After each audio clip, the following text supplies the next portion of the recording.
Mao's Top 10 Moments, selected and presented by Cindylmao. Mao was born on December 26, 1893. His father was a grain dealer and was considered wealthy because a grain dealer was a respectable career to have. Mao grew up to be in a high position in the first communist school and became the first chairman of China. It was a great deal that Mao chose to learn and study more about communism. When Mao went to school, he had good education because his father was a grain dealer. His good studies also led him to learning about the First Communist Party when he had no objectives after he came back from the army for 6 months. His discoveries led him to become higher in power. When Mao was in rule, they established New China. They destroyed much of the old and gave people a copy of the Little Red Book quotations of Chairman Mao. Much property and belongings were destroyed because they were against the government. Mao had an army and the Red Guards who helped Mao with the new government.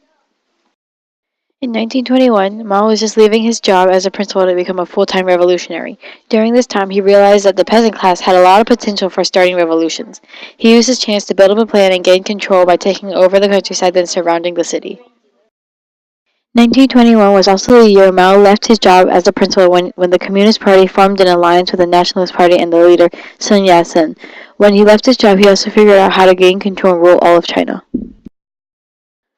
Mao was one who didn't come out and face the public, but one time he came out in July 1966 to swim in the Yangtze River.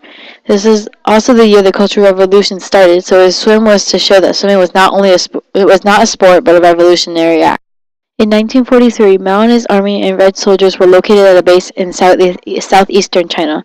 At that time, Mao and the Nationalists had formed a rivalry against each other. The Nationalists attacked and drove out Mao and his army. They had to retreat around 6,000 miles to the northwest and set up a new base. This journey was called the Long March. In 1937, Japan invaded, so the Nationalists and Communists agreed to temporarily form an alliance to drive out the Japanese. Once Japan was defeated in 1945, the war between the Nationalists and the Communists continued.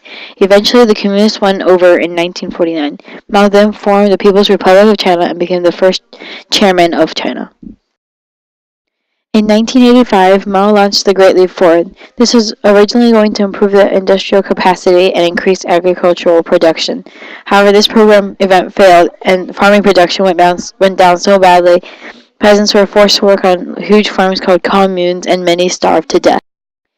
In 1966, Mao started the Cultural Revolution. This changed everything and played a really big part of China's history and shaped modern China to the way it is.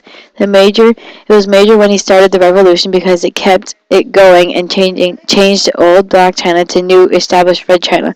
This beginning of new revolution led to more and more major events that created modern China and everything else in current China.